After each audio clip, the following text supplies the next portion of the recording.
Oke, jadi oleh sebab itu maka kita harus kita harus berusaha. Jadi pada saat kita berusaha ataupun berdaya upaya, pertanyaannya adalah upaya apa yang harus kita lakukan baru kita bisa memperoleh ataupun mencapai kebudayaan itu. Apakah dengan hanya berusaha semata-mata saja kita akan mencapai tujuan itu? Jawabannya adalah tidak. Ya, kalau kita hanya berusaha ya semata-mata berusaha saja, maka tentunya kita tidak akan mencapai tujuannya ataupun mendapatkan hasil tersebut. Dalam hal ini ya kita perlu mengetahui beberapa hal yang perlu kita ketahui untuk pembahasan ini, yaitu yang poin pertama, apa sebab daripada pencerahan itu sendiri. Yang kedua adalah persyaratan apa yang harus dipunyai seseorang ataupun dimiliki seseorang supaya bisa mengikuti sang jalan menuju ke pencerahan ataupun mencapai tujuan tersebut.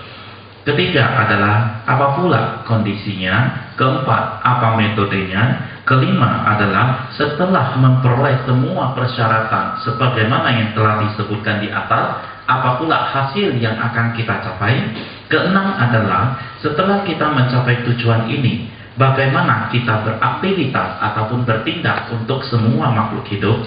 Jadi ini adalah sebenarnya 6 poin ini adalah merupakan inti pembahasan daripada keseluruhan pembahasan yang akan kita sampaikan. Oleh sebab itu, bila mana kita dapat mengingat ataupun bila mana kita dapat menguasai ke-6 poin ini ataupun ke-6 poin tersebut ataupun mengingat ke-6 poin tersebut, maka boleh dikatakan kita telah dapat menguasai ataupun mengingat ataupun mengetahui keseluruhan ajaran daripada teks ataupun daripada buku Untayan Mutiara Pembebasan ini. Jadi yang pertama adalah motivasi ataupun sebab daripada pencerahan itu apa? Yaitu adalah tata karba. Tata karba itu adalah merupakan tempat di mana ataupun kalau secara harfiah kita boleh terjemahkan secara bebas adalah rahimnya Buddha ataupun tempat terlahirnya Buddha. Itulah yang kita kenal dengan tata karba. Kemudian apa yang menjadi dasar bekerjanya?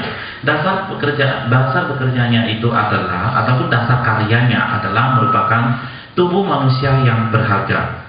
Lalu kontribusi penyebab kontributor apa yang harus kita miliki, yaitu seorang teman spiritual. Jadi di sini di poin ini nanti dijelaskan kenapa teman spiritual itu akan sedemikian pentingnya bagi kita untuk mencapai tujuan kita.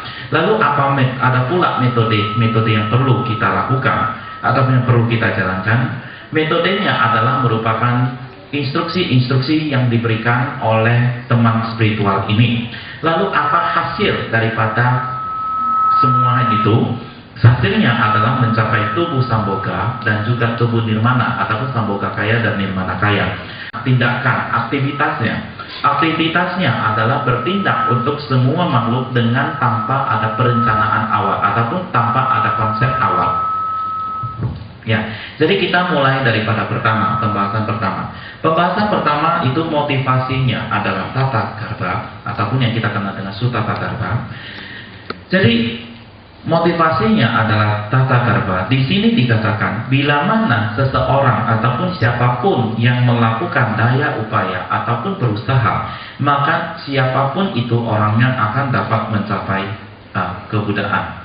Jadi di dalam pembahasan ini dijelaskan bahwa sebenarnya daya upaya kita ataupun usaha kita untuk mencapai tujuan kita itu adalah bukan suatu usaha yang sia-sia, bukan suatu usaha yang tidak dapat dicapai.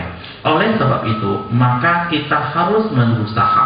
Dan bila mana kita berusaha, siapapun juga orangnya, maka orang itu akan dapat mencapai kebudayaan. Kenapa? Disebabkan karena kita semua memiliki benih kebudayaan ataupun yang kita kenal dengan Buddha nature ataupun yang kita dalam bahasa Indonesia disebut benih kebudayaan ataupun sifat kebudayaan itu. Di sini dikatakan bahwa benih kebudayaan itu bukan hanya dimiliki oleh makhluk yang disebut sebagai manusia saja. Semua makhluk hidup yang ada di 6 alam kehidupan semuanya sama memiliki benih kebudayaan tersebut. Bahkan seekor semut yang kecil sekalipun memiliki benih kebudayaan. Oleh sebab itu, maka kita menghormati setiap makhluk hidup itu, termasuk kita menghormati makhluk yang kecil seperti semut itu, karena dia juga memiliki apa yang kita kenal dengan benih kebudayaan itu. Cuma satu hal yang perlu kita sadari adalah